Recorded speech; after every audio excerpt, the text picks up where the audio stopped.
여러분 반갑습니다. 지화해의 프론티어를 찾는 인문학 채널 지혜이빛 인문학의 숲에 오신 여러분을 환영합니다.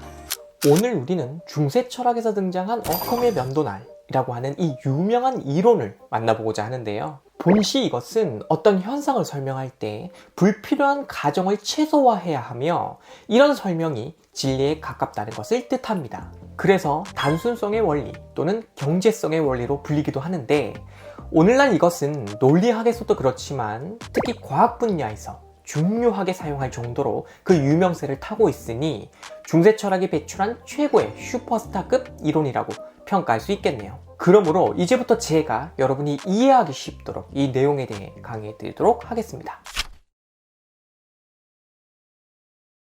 먼저 예를 하나 들죠. 지금 이것은 아폴로 11호가 달에 착륙한 그 순간을 촬영한 것입니다. 그런데 주변에 별이 하나도 안 보이죠? 따라서 이 현상을 설명하는 다음에 두 가지 설명이 등장했습니다. 첫째, 애초에 인간은 달에 가지 않았다. 즉, 저 사진은 조작된 것이다. 둘째, 달 표면에서 별빛들을 포착할 수 있도록 노출을 설정하는 그런 카메라 기능이 없어서 저렇게 찍힌 것 뿐이다. 자, 그리고 이 외에도 여러분의 상상에 따라 외계인이 찍은 사진이나 그렇다를 비롯해서 여러 설명들이 등장할 수 있겠죠. 그런데 지금 이 두 가지 설명 중 어떤 것이 진실에 가까운지 선택해라 라고 한다면, 이때 우리는 어컴의 면도날 원리를 적용해서 두 번째 설명을 채택하게 된다는 겁니다. 우선 첫 번째 설명을 채택하게 되면 불필요한 가정들을 정말 많이 추가해야 하죠. 먼저 저런 조작을 누가 했는가 라고 물어야 하며, 또 조작을 시도한 이유는 무엇인가를 물어야 하고, 저런 조작이 누구에게 어떤 이익을 주는가를 물어야 하는데, 이러한 물음들에 대한 가정들을 그때마다 해야 한다는 것. 즉, 가정이 가정을 낳고 그렇게 낳은 가정을 설명하기 위해 또 다른 가정을 해야 한다는 것. 하지만 두 번째 설명은 간결하죠. 저 당시에 사용한 카메라 기능을 확인해보고 달 표면에서 별빛까지 촬영이 가능한지 점검하면 끝입니다. 자, 이렇게 불필요한 가정을 최소화하는 설명, 이것이 진리일 확률이 높다 라고 보는 게 어컴의 면도날이며, 여기서 어컴은 이 이론을 주장한 인물의 출신 지역 이름이고, 면도날은 수염을 자르듯이 불필요한 가정을 잘라내야 한다 라는 것을 뜻하죠. 참고로 첫 번째 설명은 달 착륙 조작설에 해당하는데, 이것은 케이싱이라는 작가가 쓴 1970년대의 이 책으로부터 시작되었다고 알려져 있고, 저도 예전에 재밌게 읽었던 기억이 있습니다. 하지만 어컴의 면도날을 적용하게 되면 저건 재미는 있을지 몰라도 진리일 확률은 지극히 떨어진다 라고 분석할 수 있다는 것. 그리고 다른 예를 하나 더 볼까요? 바로 판스페르미아, 즉 배종발달설이라고 해서, 이것도 좋아하는 분들은 참 좋아하던데 이런 내용입니다. 지구에 존재하는 생명의 기원이 지구에 있지 않고 외계의 운석에 들어있는 씨앗에 있었다는 것. 즉, 그 씨앗이 운석의 이동에 따라 지구로 유입되어서 이 지구상에 생명이 발생하게 되었다는 게 판스페르미아입니다. 그런데 이것을 진리로 수용하려면 불필요한 가정을 여러 가지로 해야 해요. 첫째로 씨앗을 보관할 수 있는 그런 성질의 운석이 존재해야 한다는 가정. 둘째로 이 운석이 지구 대기권으로 진입할 때 불타지 않을 수 있었던 원리가 있어야 한다는 가정. 셋째로 운석이 지구와 충돌할 때 씨앗이 파괴되지 않을 수 있었던 그런 점에 대한 가정 등등. 이렇게 가정해야 할 것들이 급작스럽게 늘어나며, 이런 것들을 알아보겠다며 시간을 보낼 바에야 차라리 생명의 기원은 지구에 있다는 것을 신뢰하는 게 훨씬 바람직해 보인다는 게 바로 어컴의 면도날인 것입니다. 그리고 현재 우리 사회에서는 정치 현상과 관련하여 특히 조작설 또는 음모론 제기가 판을 치고 있는 그런 형국인데요. 이때 여러분은 그저 음모론 내용이 자극적이라는 이유로 덥석 물지 마시고 어컴의 면도날을 한번 적용해 보는 것이 좋습니다. 저 음모론을 내가 진짜로 믿기 위해서 발생하게 될 불필요한 가정들이 얼마나 많이 발생하는가, 이것을 한번 따져보는 것이죠. 그리고 이 과정에서 생각보다 많은 종류의 가정들을 해야 한다는 그런 사실이 확인된다면 곧바로 면도날로 잘라내버리는 것이 좋다는 것입니다.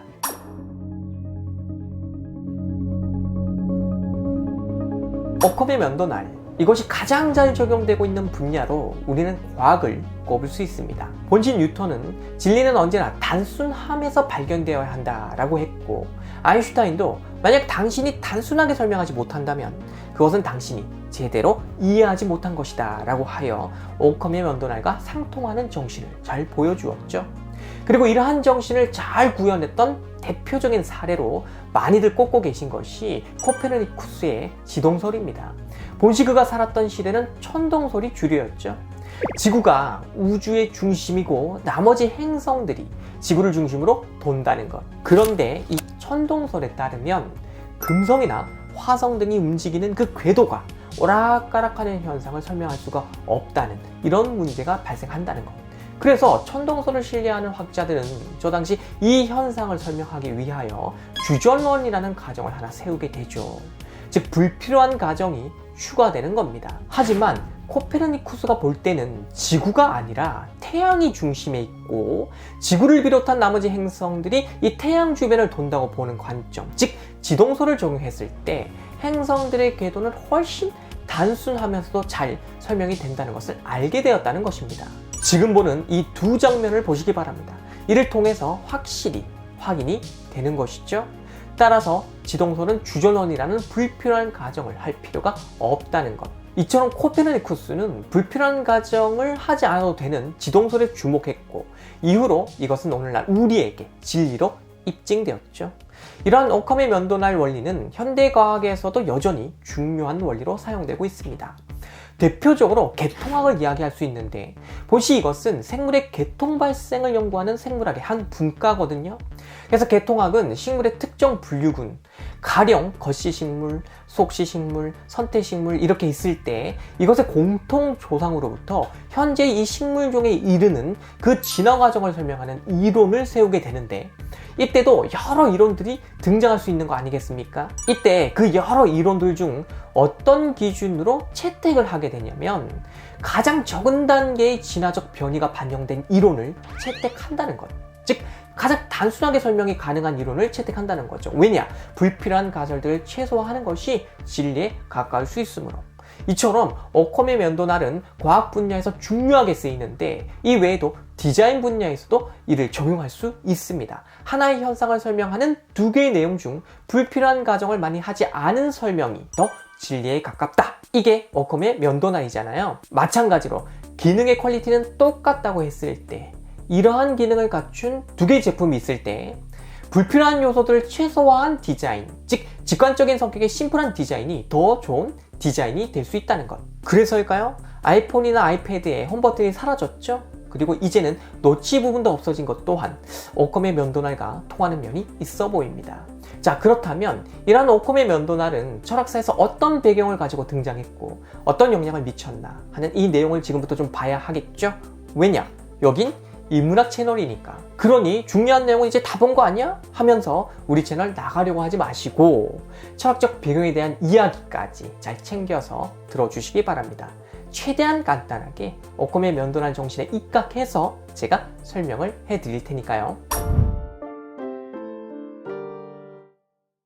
이 강의를 진행하고 있는 지금의 나, 그리고 이런 나를 보고 있는 당신, 우리는 서로 분리되어 있는 개별자들이지만 인간이라는 하나의 개념으로 묶여 있죠. 당신도 인간이고 저도 인간이니까요. 여기서 인간은 보편이며 이러한 보편은 시간과 공간을 초월하죠. 가령 동쪽에 있다가 서쪽으로 이동했다고 해서 인간이란 보편자가 개별자로 바뀌는 것도 아니고, 또 어제의 제가 내일로 넘어왔다고 해서 인간이 아닌 어떤 다른 상태가 되는 것도 아니잖아요. 그러니까 인간은 시공을 초월하여 보편적으로 있는 보편자다, 이렇게 볼 수 있다는 것이죠. 그리고 바로 이러한 보편자가 개별자로 존재하는 우리들에게 영향을 미쳐서 우리는 서로 다른 개별적 존재로만 머물지 않고 바로 저 인간이라고 하는 보편적 개념을 가지게 된다는 것. 그러니 이러한 보편자는 신을 닮았다라고 볼 수 있는 것입니다. 시공을 초월한 영혼의 존재, 즉 보편자인 것이죠. 그러므로 중세 철학자들 중에는 바로 저 보편자가 실체를 가진 채 존재한다고 보는 입장, 즉 실제한다고 보는 입장을 가진 이들이 많았다는 것인데, 이들을 보편 실제론자라고 부릅니다. 그리고 이러한 입장에 반대하여 아니다 무슨 소리냐, 보편자라는 것은 없다, 이것은 한낱 기호요, 의미 내용에 불과할 뿐 어떤 실체를 가진 게 아니다 라고 보는 철학자들도 있었으니 그들이 바로 유명론자들이랍니다. 여기서 유는 오직 유, 명은 이름 명, 즉 오직 이름일 뿐 실체를 가진 존재로 가정하면 안 된다는 것. 그리하여 중세 철학에서는 바로 이 문제를 놓고 논쟁이 벌어졌으니 이를 보편 논쟁이라고 하죠. 그렇다면 오늘 우리 강의의 주인공은 실제론 그리고 유명론 중 어디에 속했을까요? 네, 바로 유명론에 속했다는 것. 충분히 짐작이 가시죠? 그는 보편자가 불필요한 가정이라고 보았고 따라서 저런 것은 제거해야 한다고 생각했던 인물입니다. 이러한 그의 이름은 윌리엄이고 그의 출신 지역이 어컴이라서 철학사에서는 그를 어컴의 윌리엄이라고 부르죠. 그리고 그의 철학적 입장을 세상 사람들은 설명은 단순할수록 좋고 그게 진리일 확률이 높다라고 해서 경제성의 원리 또는 단순성의 원리라 부르며 필요한 가정을 많이 하는 그런 논리적 설명이나 이론 등은 제거해야 한다는 의미에서 면도날이라는 말도 붙은 것이랍니다. 그리고 이러한 그의 철학적 정신을 가장 잘 계승한 철학 분야가 바로 영국의 경험주의 전통이고 또 영국의 현대 철학 분야랍니다. 그러니까 어떻게 보면 이제 오컴이 영국에 살았는데 그 지역 전통이 그 지역에서 계속해서 꽃을 피웠다 이렇게 볼 수 있는 것이죠.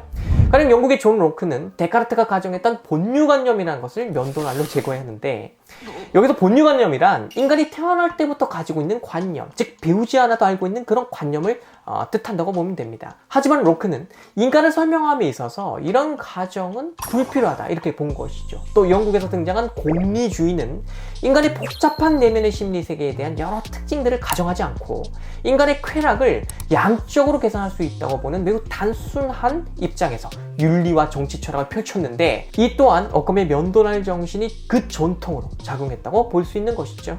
그리고 이러한 전통은 현대의 영미 분석 철학까지 이어졌으니 가령 어스리아 출신이기는 해도 영국에서 활약했던 비트겐슈타인은 그의 전기 철학에서 인간이 알 수 없는 것에 대해서는 침묵해야 하지 쓸데없는 가정을 해서는 안 된다 라고 말함으로써 정말이지 불필요한 가정을 한 방에 날려버리는 그런 철학을 선보인 바 있죠. 자, 그리고 끝으로 오컴의 면도날과 관련하여 여러분이 조심해야 할 것을 알려드리겠습니다. 먼저 이 면도날의 원리를 명제 논리에 적용하고자 할 때는 첫째로 정보가 제한된 상황에서 하나의 현상을 설명하고자 하는 두 종류 이상의 설명들에 적용할 수 있는 것이지 정보가 다 주어진 상황에서는 적용할 수 없다는 것, 이거 참고하셔야 하고요. 둘째로 면도날의 원리에 따라 제거된 설명들이라고 해서 그것이 곧 틀렸다는 뜻은 아니니까 이 점도 주의를 해야 하는 것이고, 그리고 셋째로 면도날 원리 그 자체가 어디까지나 진리일 확률을 높여주는 데 목적이 있는 것이지 이 원리가 곧바로 진리를 파악하게 해주는 것은 아니라는 것.